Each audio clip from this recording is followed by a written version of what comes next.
So this video is to help explain your current grade estimates that I'm going to show you in a bit, and also explain the alternative or the alternate grade options for you guys as students here in the spring 2020 semester. And these options are being provided as for students due to the pandemic and the fact that we had to all switch to online instruction. So let's start with a little bit of review of what we did in class to explain how your grades would be determined based on an actual curve. So recall that earlier I had drawn a graph on the board and we were measuring some variable x. It could have been heights of people, but this also applies to grades. So let's just go right into the context of grades. And the y-axis is the frequency, so it tells you how many students have gotten a particular grade. So let's say these would be the low grade end, and this would be, like on any number line, this would be the high grades over here. Okay, so the lows on the left and the high grades are on the right, and already I have went and plotted 4 grades there. So the dot on the left right here would be the lowest grade so far, and the one on the right would be the highest grade, and then 2 in the middle. And I've plotted those as the first 4 grades I've observed after I graded.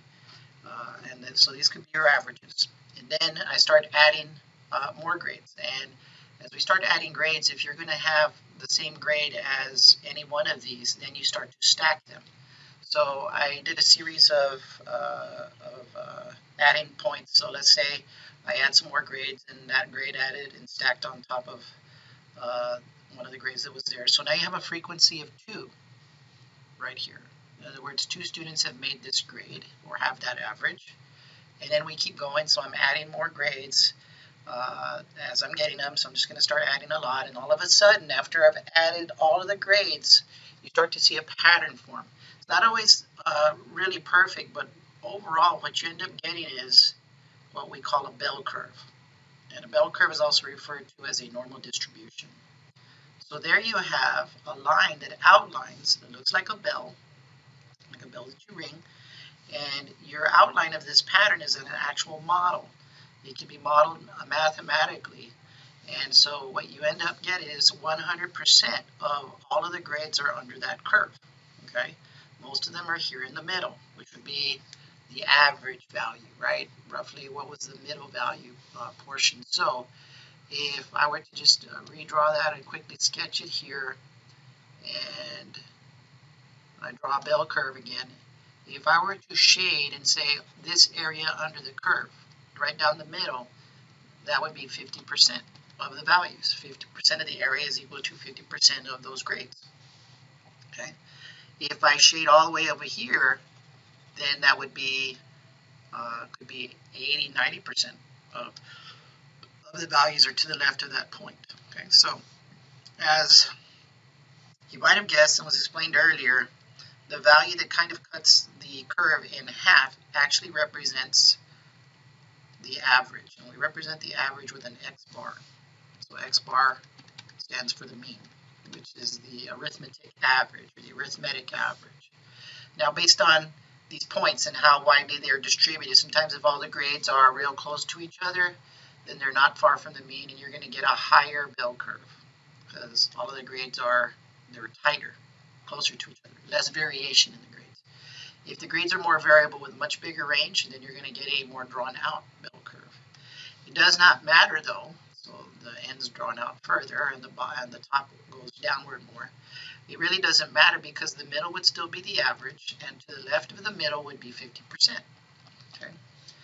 So depending on how variable the grades are, you're going to get another value called the standard deviation.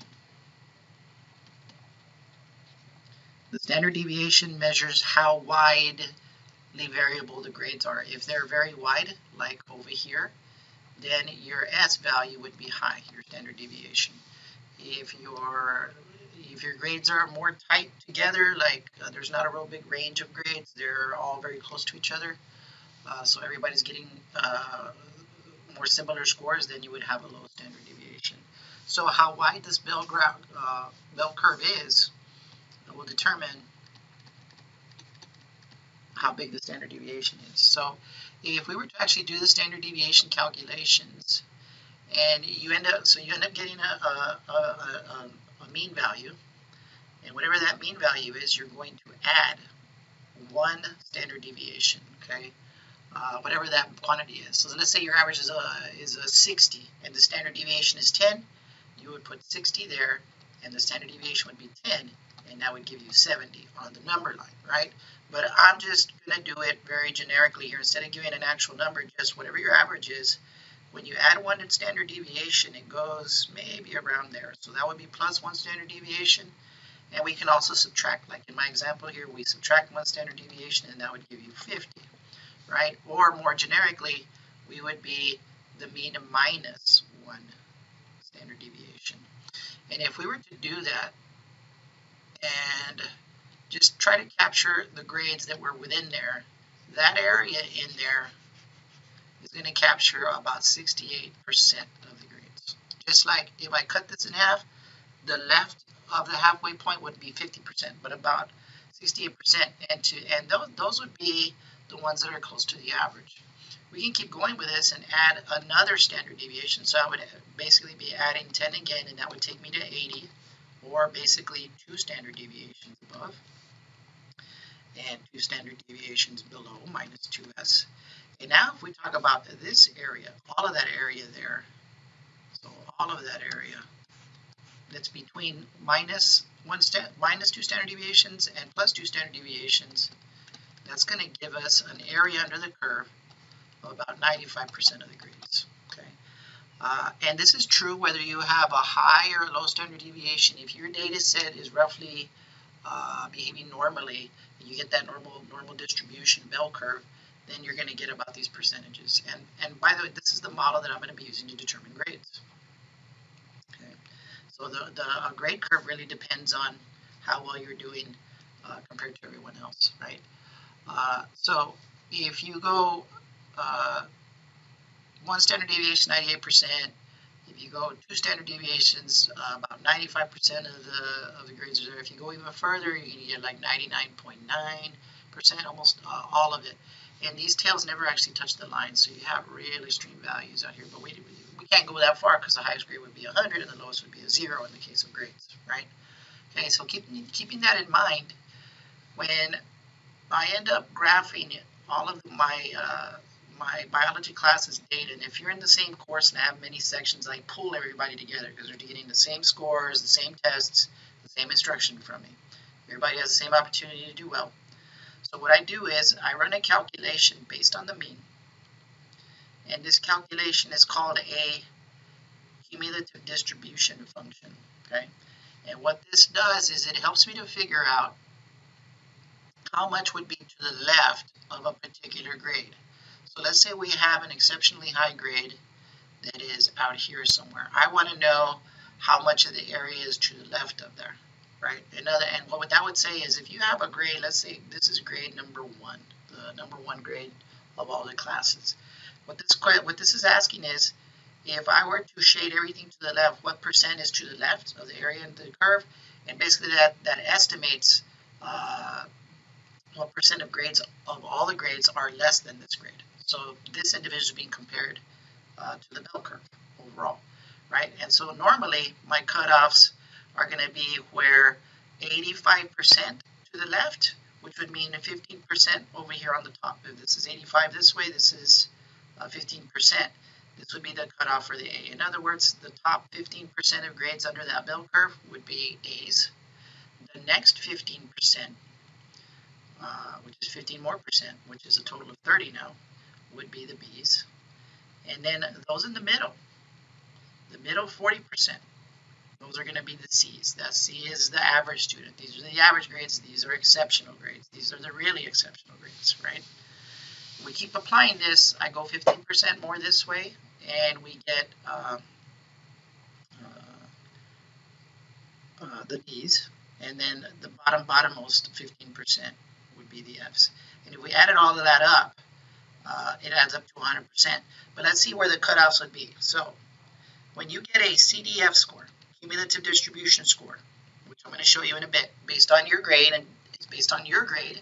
It's based on your grade compared to everybody else's grades, and what it's based on This calculation is based on the mean and the standard deviation. Okay. If you get a CDF score of 0.15 or lower, then that means you're here or lower than that. You're anywhere from 0 to 0.15. You're in this range right here. You would be right now at this point having an F. Now we add another 15%, so that makes this cutoff 0.30. So now it's a total of 0.3 under the curve here from the left of this. So if your score is between 0.15 and 0.3, you're in this area here. So you're less than 0.3 but higher than 0.5, you would get a D. Now if we go 40 more percent from 0.3, that's going to take you to 0.70. And at this point, 0.70 says there's 70% of grades would be lower than this point here. So if you're right on this point, 70% of the grades are estimated to be lower than you. And this would give you a C. Okay, so if you're at 0.7, anywhere between 0.3 and 0.7 on the CDF value, then you would be a C. And now we add 15% there, and that's going to give you a value of 0.85. So if you're between 0.7 and 0.85 with this calculation, which right here at this point here, 85% of the grades would be lower. So anywhere between 70 and 85% of the grades lower than you, you would be awarded a B. And then the top over here would take us all the way to 1,0, way out to infinity.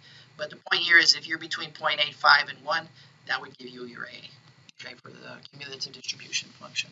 So let's take a look now for your specific class. This is 1407, so this wouldn't apply to AMP. They have a different average. So I'm using current grades for them. I've actually calculated what the mean and the standard deviation are, and I used a computer that generated these values. Now this is using something slightly different for anyone who's taken stats before. This value right here is the mean, and there's some slight differences here, but roughly you get the idea is to get the point across and not go into the nuance between what would be called an actual normal distribution and a t-distribution, which I'm using. The concept overall is still the same. So, and when numbers get large enough, t-distribution behaves very much like a normal distribution anyway. But what is the distribution? The distribution is that area under the curve, right? Well, all of that area under the curve is your distribution here. Currently, the class, as I calculated, all of 1407 classes have an average. Their current grade right now, or score, their weighted average is 46.4, and the standard deviation is 10.1. Okay. If I look at my historical performance for students in this course, it's actually a bit higher, and as there's a big difference, it may not look like it or not, but there's a big difference between an average of 46 and 50 when it comes to awarding grades. And their average, their standard deviation is 6.6. So I put them side by side here. If the average for y'all right now is 46.4, that would be, they don't actually have the middle value right here, but that would be about right there, and 47 point would be somewhere around there. So that would be your mean right there. And all I would have to do is add 10. If I added 10 to 46, that would take me out to maybe about right here, and you would get, that would be about approximately 10 plus 46. That would give you a value of what would that be? Of about 10 plus 47 would be 57 or 58 around there. So that would be your one standard deviation to the plus to the right, and then to the left we would subtract it, and that would take us to about 37 over here, and there would be your area under the curve, right? So that would be one standard deviation below. But what I was saying was that the cutoff for making a C would have to be at 0.3 from earlier. And so what I liked about this program that I found online, it was an online web app that was running on a program that allowed you to just type in numbers and it give you the stuff right away, so it saved me time. I put in 0.30 so that it can tell me based on your mean and your standard deviation what that actual cutoff point was. And the cutoff would be a grade of a 41. So if you had about a 41, which is somewhere around here, if you had a grade of a 41, that's the grade you would need where 30% of the scores, that shaded area here, would be less than that grade, right? So that line right there represents that particular grade. So that would be the cutoff right now based on this mean and the standard deviation using the 0.30 standard that we were talking about earlier, this 0.3 right here, that gets you a C. You have to be above that to get a C, right? If it's below 0.3 here, then it would be a D or an F. Okay, so in other words, you have to have a 41 right here. This is the actual minimum one, a 41.1 or higher in order to get a C, because that would be higher than the 0.3. Okay. Now, if I were to take this to show you where there is a difference here, there's a bigger standard deviation here. But if the average is 50.3 and your standard deviation is 16.6, and we did the same thing, I wanted to figure out where's the cutoff for that 0.30 to where if you're lower than that, you get a D. If you're higher than that, you would get a C or better, right? That cutoff would be slightly higher, 41.5 or 0.6. So this right now would be about 41.6, right? That would be for my historical values for 1407. Right now we're doing a little bit lower, but there's going to be room for improvement. Okay, here's my point: is right now I feel that we could be doing much better, and you will. Okay, so make no mistake, I'm confident you will. You'll have a strong finish. For right now, in order to give you your grade estimate, so the students don't get too overly confident, I'm actually making the cutoff a little harder to get a C. So I'm looking at the 40% mark. So that's down here. So with the same mean and the same standard deviation, and I go and I figure out what would be the grade in which 40% of the grades would be lower than that, and that would be a 43.8. So right now your grades that I'm giving you as estimate are going to be based on the 0.40.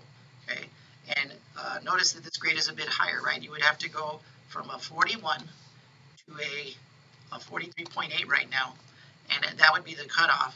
Anything below would be a D or an F, and then above would be a C.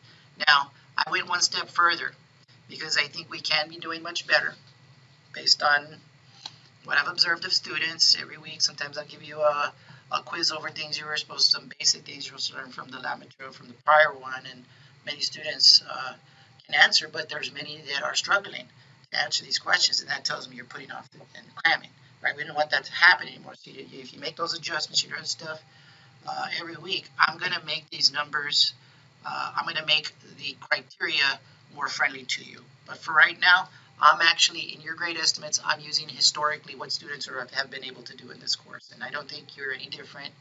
I believe you guys have the potential to do the same or better, and you will. So right now I'm actually using the historical value for the mean and the standard deviation for the mean. And so right now the cutoff, I am doing 40% instead of 30.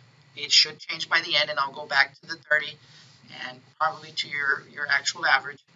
So right now the cutoff to get a C or better would be a 46. So your average would have to be a 46 point, roughly about 46.1 for me to estimate your grade to be a C right now. And that's not bad, because a 46, guys, should be an F. It should on a traditional grade scale, right? And I actually think students can, with the right amount of effort, the right strategies, and having the time, right, could actually get in the 70s or better to get a C or better. But this is what I'm doing to help you guys, right, overall. And I think this works out. So that in mind, where's the cutoff going to be? We can do the same exercise we just did, but I'm not going to spend much time. Where would the cutoff be then right now if you are going to get an A, okay? The cutoff right now to get an A is 0.80, whereas before, not an A, to get a B, okay? To get a B or better.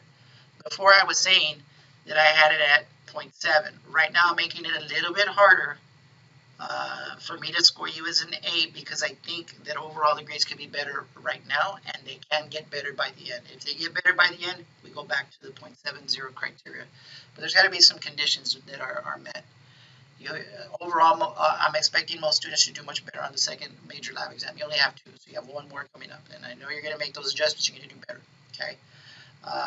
And I'm also going to see a good performance on that final exam that is comprehensive and has about half of the questions are going to be reused from your own tests. So the potential to do really well there. If I see those two things for most students, and I'll say, hey, you know what, they did what they needed to, and we go back down to the 0.7, and that means even more students will be making B's and more. And the same goes for the C. I'm gonna go back down instead of 0.4 over here. I'm gonna go to the 0.3, and that means more students would get at least a C there. Okay, so but right now, when you look at your grades, the cutoff, okay, for making a B is going to be using these values here, but the cutoff is going to be at 0.8 is my point, okay? And for a B instead of 0.7, so you have to make 0.8 or higher on that area calculation where it estimates how much is below. So this would represent 0.80 or 80% of the scores, and that cutoff would be around 64, okay?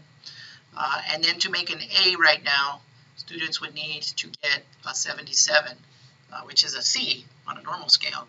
But if you got a 77 on this curve, that would be good enough to have all of those grades below yours and get you that A there at the front. So let's take a look now.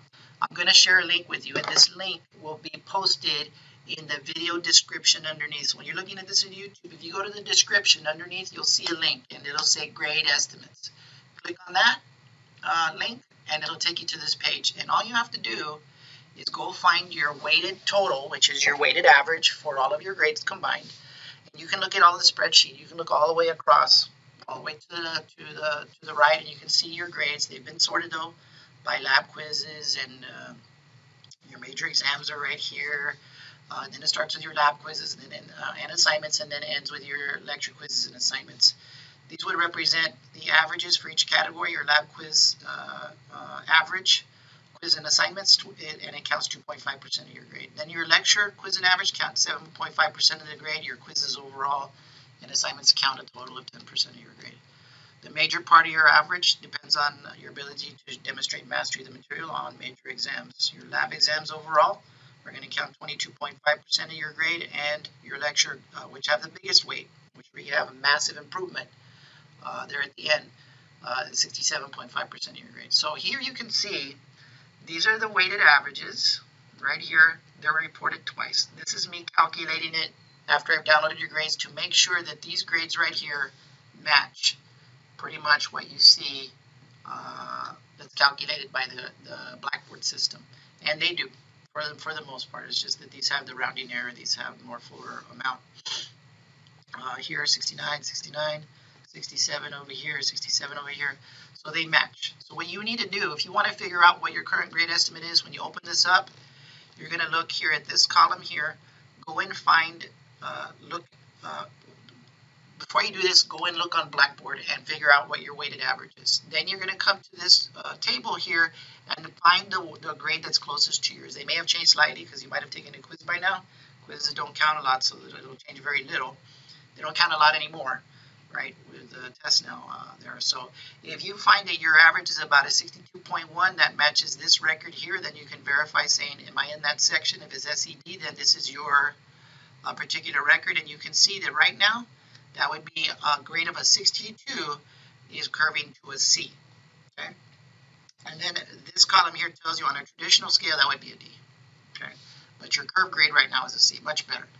Over here, this person with a 66 is near the cutoff currently for the standard for making a B. Again, a 66 is in the 60s. That would be a D, but this student has managed to get to that level above the 0.8. There's that CDF calculation. That tells you the area under the graph, under that curve, right?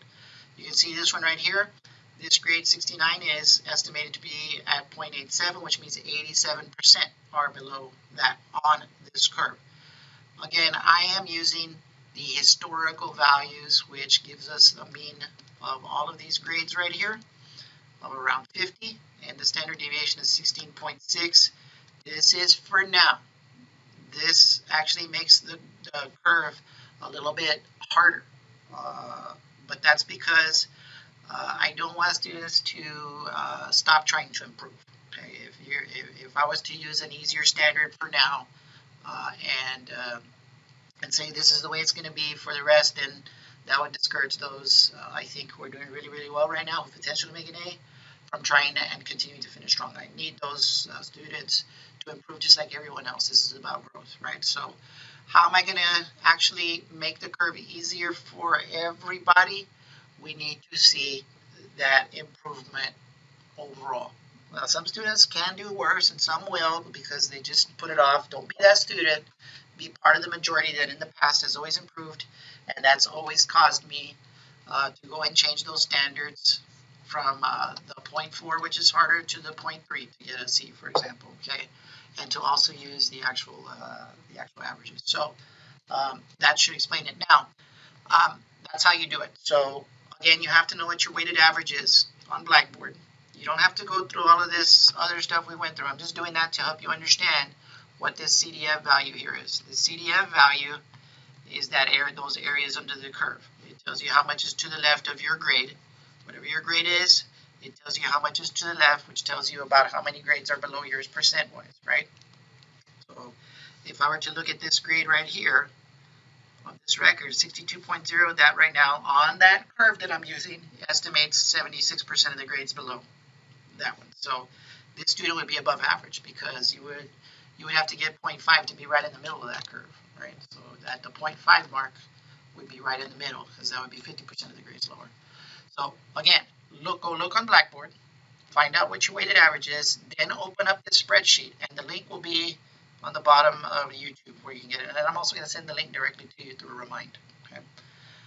And when you do, you go look it up. Now, here's an email that you should have gotten to your school email. If you haven't read it before, this explains what the alternate grade options are for you if you stick it out to the end of the semester. I think almost all of my students, with very few exceptions, can improve well enough to where you can move on and get a passing grade, okay? At least the C. But you got to finish strong, and if everybody finishes strong, I make the curve a lot easier rather than a little bit more, right now it's a little bit more harsh of a curve. It's still kind of nice though, because students who have the 60s still have a B, some of them in the C all the way into the upper 40s, I think. You're still a C right now currently. So I want to see that improvement. But this email, and I'm highlighting the part from the email that explains that this grade option is that this is due to the pandemic, okay? So let's say that you choose to stay in the course, okay? And your final course grades are posted there in May. You're going to have a one-time only opportunity to request a change, and you would do it through JAGNet. Now, by the way, keep in mind that there's going to be a window, which is down here. From May 19th to May 26th, you have an option, okay, to change your grades, depending on what you get, to an alternate grading system that won't affect your GPA, okay? And there may be some other issues where it will or won't affect your financial aid status, that kind of stuff. So this is an option for students who are going to stick it out. And then at the end, they say, well, I'm going to go with, instead of the C, I don't want my GPA messed up, we'll change it to an S. And you still get credit, essentially. It's just not going to go against your...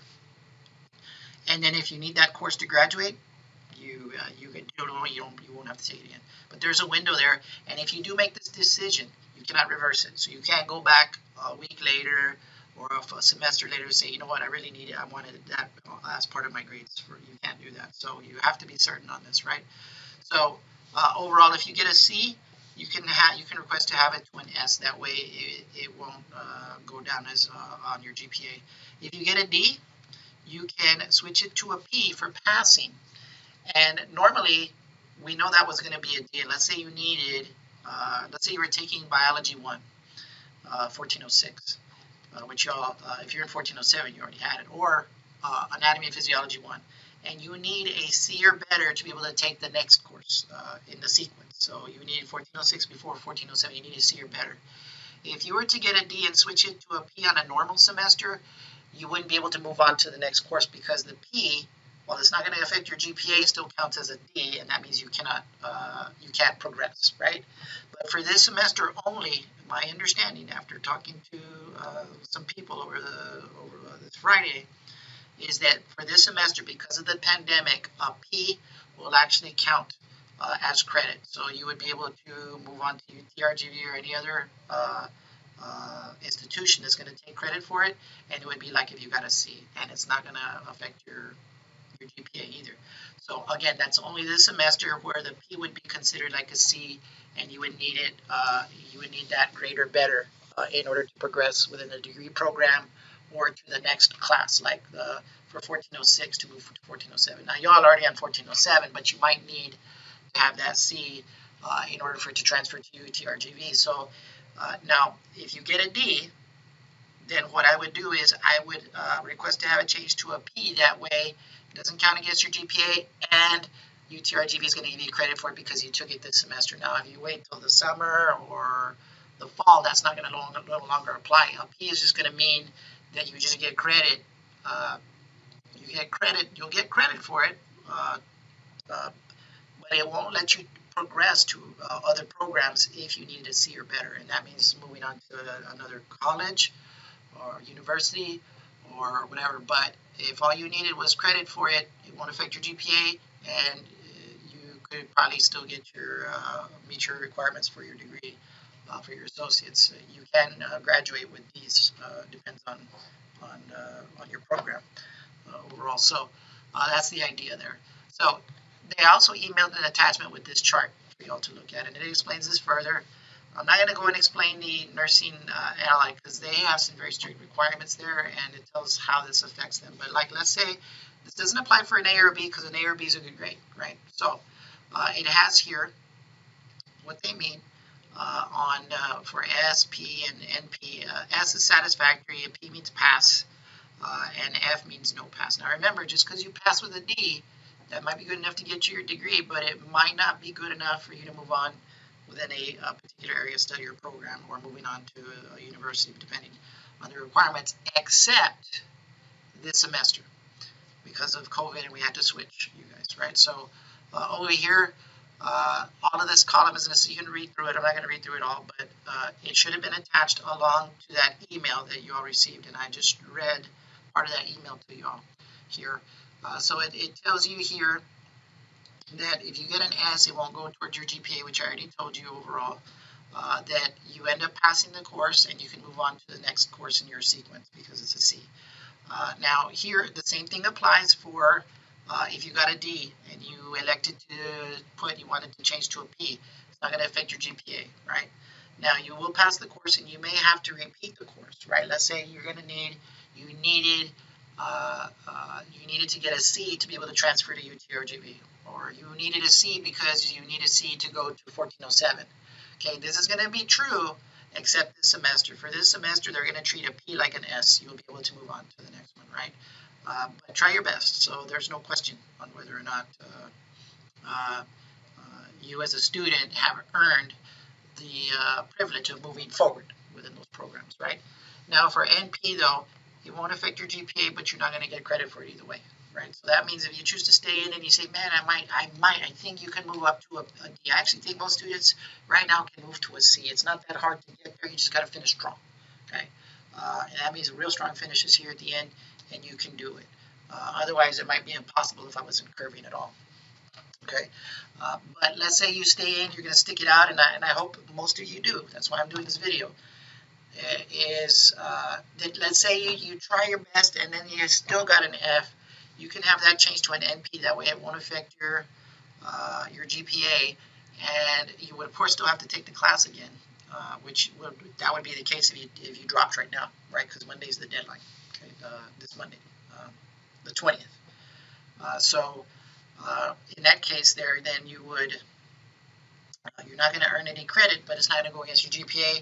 You would have to repeat the course again anyway. So here, the benefit of this option is you stick it out, you try to get credit, and if you don't quite get there,